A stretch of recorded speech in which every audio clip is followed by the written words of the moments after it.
A quiet decision that could matter more than it seems. In the early hours of the morning, while most Americans were asleep, something important happened inside the U.S. Treasury. There was no press conference, no flashing headlines, no dramatic announcement on television, but at approximately 2 a.m., an internal confirmation quietly moved a long-discussed plan into action. The Treasury officially approved a $2,000 tariff rebate program. On the surface, that number may not sound life-changing, but for millions of seniors living on fixed incomes, this decision carries a weight far heavier than the dollar amount alone, especially for those who have done everything right, worked for decades, saved carefully, and entered retirement expecting stability, only to find that rising costs have slowly eaten away at that sense of security. What makes this moment different is not just the rebate itself, it's how it happened. This was not a political deal rushed through Congress. It was not a new stimulus bill requiring months of debate. Instead, it was an administrative shift inside the Treasury, a quiet signal that the system has moved from discussion to execution. And when government systems move quietly, it often means something practical is being prepared behind the scenes. This confirmation does not mean checks are being mailed tomorrow. It does not mean everyone automatically qualifies. But it does mean the idea of this rebate is no longer a rumor. It is real. And more importantly, it marks the beginning of a process that now recognizes something many seniors have felt for years, that fixed incomes do not stretch the way they once did. Why this rebate is funded differently than past relief. To understand why this $2,000 rebate matters, it helps to understand where the money is coming from and why that detail changes everything. This program is not funded by new debt. It is not tied to a fresh stimulus bill or a political negotiation that still has to survive months of debate. Instead, the rebate is funded by revenue the government has already collected through import tariffs. That distinction is critical. Tariff revenue already exists. It has already been paid. And once the Treasury defines who qualifies and how the process will work, the system can move forward without waiting on Congress or election cycles. That's why this approval happened quietly and administratively, not on a campaign stage. Originally, this rebate program was designed to offset higher costs faced by workers and middle-income households affected by rising tariffs. But as new data came in, something became impossible to ignore. For seniors living on fixed incomes, rising prices hit sooner and harder.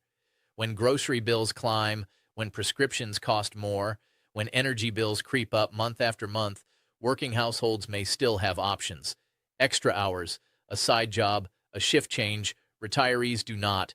A fixed income offers predictability, but it does not offer flexibility. And when prices rise without income rising alongside them, that pressure compounds quickly. What changed behind the scenes was not politics. It was perspective. Treasury analysts began looking beyond spreadsheets and started seeing real-life patterns. And that's when the program was quietly adjusted, not to create headlines but to reflect reality. Why seniors were quietly moved to the front of the line. What happened next inside the Treasury wasn't announced, but it was significant. As analysts reviewed months of updated data, one conclusion became impossible to avoid. Seniors were absorbing financial pressure faster than almost anyone else, not because they were spending recklessly, not because they made poor decisions, but because fixed income simply does not bend. When prices rise across the economy, working households may feel the impact gradually. They often have ways to respond: extra shifts, part-time work, delayed purchases. Retirees do not have those options. Their income arrives in the same amount each month, no matter how much the cost of living increases. Treasury analysts began noticing consistent patterns. Grocery bills were rising in small but steady increments. Utility costs nudged higher. Prescription copays increased just enough to strain already tight budgets. Each change looked minor on paper, but together they created real stress. That's when the question inside the system changed. Instead of asking, who qualifies eventually, officials began asking, who has the least room to recover if help comes too late? That shift in perspective changed priorities. Seniors, especially those relying primarily on Social Security, disability benefits, survivor benefits, or SSI, were identified as having the smallest financial cushion. For many, nearly every dollar is already assigned before it arrives. So the review process was quietly reshaped. not as favoritism, not as a reward, but as recognition of vulnerability. Much like medical triage, the most fragile cases are now looked at first, not to promise instant relief, but to prevent deeper hardship while time passes. What the priority lane really means for seniors. As word slowly spread that seniors were being moved closer to the front of the review process, one phrase began circulating quietly: the priority lane. But it's important to understand what that actually means and what it does not mean. Priority does not mean instant money. It does not mean checks are automatically approved. And it does not mean funds suddenly appear overnight. What it does mean is earlier attention inside the system. Think of it like an organized review process with separate lanes. One lane focuses first on households with the smallest financial cushion and the least ability to recover from delays. Many seniors living primarily on federal benefits fall into this category. Their files are now reviewed earlier, not because they are labeled more deserving, but because waiting too long can cause real hardship. A second lane includes households that still face pressure but may have limited flexibility to adjust temporarily. Their reviews continue steadily, just without the same urgency. And a third lane handles more complex cases, higher incomes, mismatched records, or situations requiring additional verification before any payment can move forward. Being closer to the front does not remove checks and balances. Reviews still involve verification, cross-checking records, and confirming payment methods. Accuracy still comes before movement. In many ways, this change is about prevention, not speed. It is designed to reduce the risk that those with the least margin are left waiting while costs continue to rise. Priority means the system sees you sooner, not that it rushes past the steps meant to protect you. Who is most likely to be reviewed first, and why fixed income matters? As the review process was reorganized, another question naturally followed: who exactly is being seen first? The guidance coming from inside the system points to one defining factor: dependence on fixed federal benefits rather than ongoing wages. Seniors whose income comes primarily from Social Security retirement, survivor benefits, disability benefits, or supplemental security income are now receiving earlier attention. The reason is simple but powerful. For many of these households, nearly every dollar has a job the moment it arrives. Groceries, medications, utilities, transportation. There is no surplus waiting in the background. When prices rise even slightly, there is no easy place to trim. Income levels appear to play a role, but not as a judgment. It's about vulnerability. Many of the most financially stretched seniors live on less than $30,000 a year. Within that group, those receiving around $1,300 a month or less are often seen as having very little breathing room. And when income drops closer to $1,100 a month, the margin for error nearly disappears. This does not mean automatic approval. It does not mean guarantees. It simply means the system recognizes that delays at this level can cause hardship quickly. Another factor quietly considered is stability. Most seniors cannot increase their income when costs rise. A fixed benefit provides predictability, but it also sets firm limits. Once that reality was fully factored into the review model, priorities naturally shifted toward those with the least ability to recover if help arrives late. The quiet advantage many seniors don't realize they have. There is another reason many seniors are being reviewed earlier, and it's one that often goes unnoticed: stability. For years, sometimes decades, many retirees have lived with the same information on file: the same name, the same address, the same bank account, the same benefit source. And while that may feel ordinary inside government systems, it matters more than most people realize. When records match cleanly across Social Security, IRS files, and benefit databases, reviews can move more smoothly. There is less back and forth, fewer questions, less detective work required to confirm identity and eligibility. This is sometimes referred to quietly as fast verify. It doesn't mean approval is guaranteed. It doesn't mean money moves instantly, but it does mean fewer obstacles slow the process down. For seniors whose information has remained consistent over time, the system often finds fewer reasons to pause. That said, it's important to be realistic. Two people can look nearly identical on paper and still move at different speeds. A small detail, an old address, a closed bank account, a name correction that was never updated, can cause a file to stop temporarily. That pause is not punishment. It is caution. And when money is involved, caution protects everyone. The goal of this shift is not to rush funds out the door. It is to make sure that when money does move, it goes to the right place, the right person, the right way. For many seniors, long-term stability quietly becomes an advantage, one that helps the system work with less friction, not more. When things move slowly, it doesn't mean something is wrong. As this process unfolds quietly in the background, one concern keeps surfacing in living rooms across the country. What if my review takes longer than someone else's? That concern is understandable, but here's something important to know.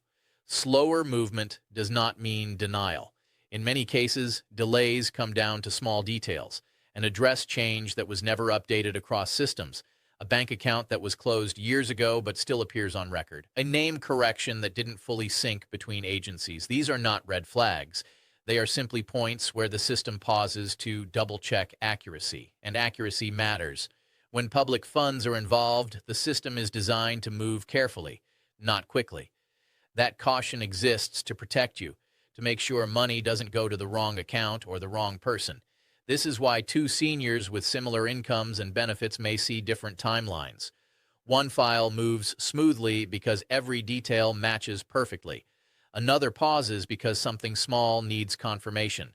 That pause is not punishment, it's protection. It's also why patience plays such an important role here.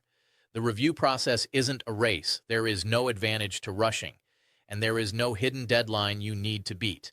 What matters most is that when the system does move forward, it does so correctly. Slow progress is still progress, and in many cases, careful progress is exactly what prevents bigger problems later, problems that can take far longer to fix once money has already moved. What seniors actually need to do right now. After hearing all of this, many seniors quietly ask the same question. So what am I supposed to do right now? The answer may be more reassuring than you expect. For most seniors, there is nothing to apply for.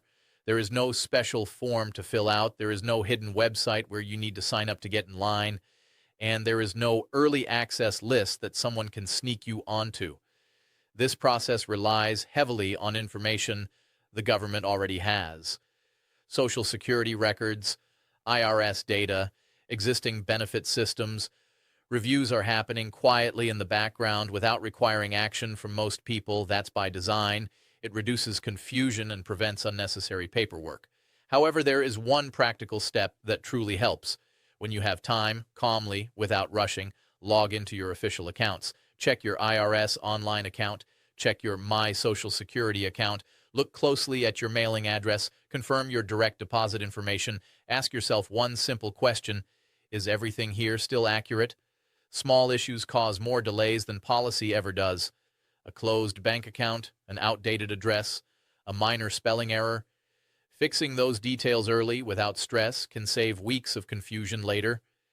And just as important as what to do is what not to do. Do not respond to calls, texts, or emails promising faster access, early approval, or special priority. Real government communication happens only through secure official portals. Anything else is not help. It's a scam. Why scammers target seniors?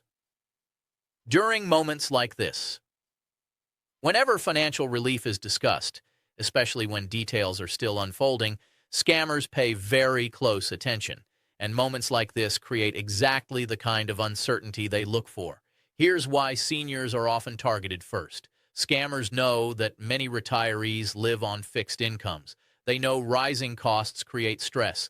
And they know that when people are waiting for clarity, fear, and hope can sit side by side. That emotional gap is where scams thrive. During this process, no legitimate government agency will call you unexpectedly. They will not demand your full Social Security number. They will not ask for bank logins, gift cards, processing fees, or activation payments to speed things up. If anyone claims they can unlock funds, move you ahead in line, or guarantee faster approval in exchange for money or personal information, that is not assistance. That is manipulation. Real communication happens only in secure places, your IRS online account or your My Social Security account, not through random phone calls, not through urgent text messages, and not through emails pressuring you to act immediately. Scammers rely on urgency. The government does not. If something feels rushed, threatening, or secretive, pause. Take a breath. Talk to someone you trust before taking any action. Hanging up is not rude. Ignoring a message is not a mistake. Protecting yourself is the priority. Remember, this process happens quietly and carefully. Anyone trying to make it feel urgent or frightening is not part of it. You deserve clarity, patience, and protection, not pressure. When movement begins before money ever arrives. One of the most common questions seniors ask right now is simple but heavy. So, when does anything actually happen? The confirmation that came through in the early hours was not the pressing of a button that sends checks instantly. It was permission for the system to begin moving forward. Think of it like a long train that has been sitting at the station. The engine has now started. The wheels have begun to turn. But the journey still includes important stops along the way. First, eligibility models run fully. Then records across multiple systems are matched and double-checked. Social Security, IRS data, and benefit records must all align. After that, payment methods are confirmed to ensure funds don't go to the wrong account or the wrong address. Only when those steps are complete does distribution begin. Here's something many people don't realize. You often see movement before you see money. That movement may show up as quiet updates inside official portals, a status change, a notification that something is under review. For some seniors, those signs appear sooner simply because their information is clean, stable, and unchanged for years. For others, things may move more slowly due to a small correction that needs attention. Slow does not mean denied. Slow often means careful. And when it comes to finances, and especially for those living on fixed incomes, careful is far better than rushed. Will this rebate affect your Social Security or SSI? For many seniors, one concern rises above all others. If I receive this money, will it hurt my regular benefits? That question is not only reasonable, it's responsible. According to current guidance, this rebate is not treated as wages. It is not considered earned income, and it is not designed to replace or adjust the monthly benefits you already rely on. In plain terms, this means the rebate should not reduce your Social Security check. It should not cancel your cost of living adjustments, and it should not automatically trigger a review simply because you received it. For seniors receiving supplemental security income, the concern often feels even heavier. SSI rules are strict, and every dollar matters. The guidance explains that the rebate itself is generally not treated as ongoing income. The only situation where it may become relevant is if a large amount sits untouched for a long period and begins to count toward certain asset limits. That's why the most practical approach is also the simplest one. Use relief thoughtfully, use it to stabilize your life, catch up on essential bills, cover groceries, utilities, prescriptions, or repairs that have been quietly delayed.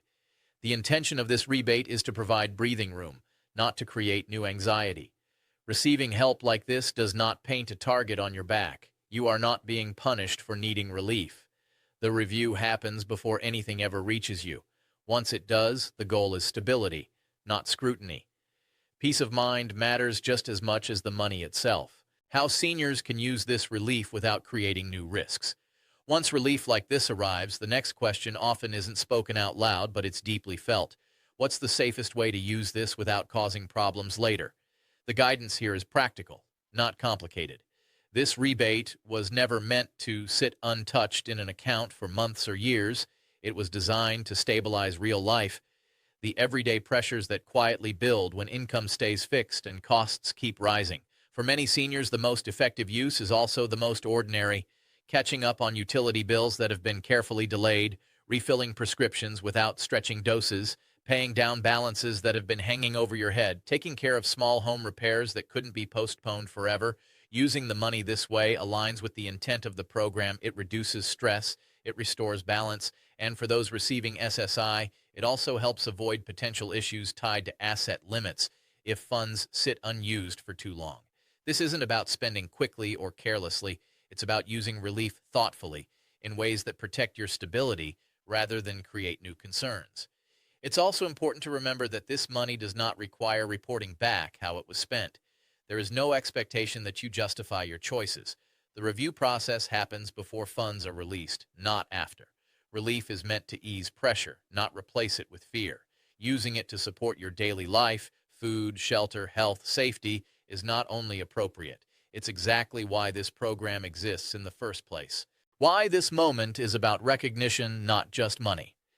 When you step back and look at what truly changed inside the system, it becomes clear that this moment is not only about a $2,000 rebate, it's about recognition. For years, many seniors have quietly carried the weight of rising costs without complaint. Food prices crept up. Utility bills nudged higher. Prescription co-pays increased in small amounts that didn't look alarming on paper, but felt heavy when there was nothing left to adjust. A fixed income does not bend, and when everything around it rises, there is no cushion to soften the impact. What finally shifted was not political pressure or public outcry. It was data lining up with real life. Treasury analysts began seeing patterns that matched what so many retirees had already been living through day after day. The numbers told a human story, one that could no longer be ignored. This adjustment in the review process acknowledges something long overdue. Retirement today is not the calm, predictable season many people were promised decades ago. It is often a balancing act, managed quietly and with dignity. And being seen matters. Acknowledgement matters. This decision does not solve every challenge. It does not erase every worry, but it sends a message that resonates deeply. We see the pressure you are under. We understand that fixed incomes cannot stretch forever.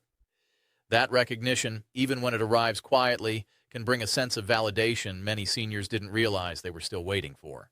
A calm closing in an uncertain time. As this process continues quietly in the background, it's important to pause and breathe for a moment. What's happening now is not loud, it's not dramatic, and it's not designed to stir fear or urgency. It is careful, methodical, and grounded in reality. That alone says something important. For many seniors, the hardest part of recent years hasn't just been rising prices.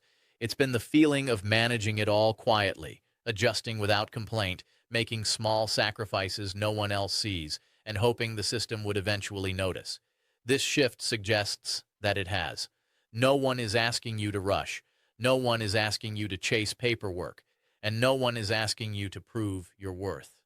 The process is moving forward based on information that already exists, designed to bring stability, not stress. If things feel slow, that does not mean you've been forgotten. If nothing changes overnight, that does not mean nothing is happening. Careful movement often takes place long before visible results arrive. The most important thing right now is to stay grounded, keep your information accurate, protect yourself from fear-driven noise, and remember that needing support is not a failure. It is part of living in a world that changed faster than fixed incomes ever could. You've carried responsibility for a lifetime. You deserve clarity, dignity, and peace as this unfolds.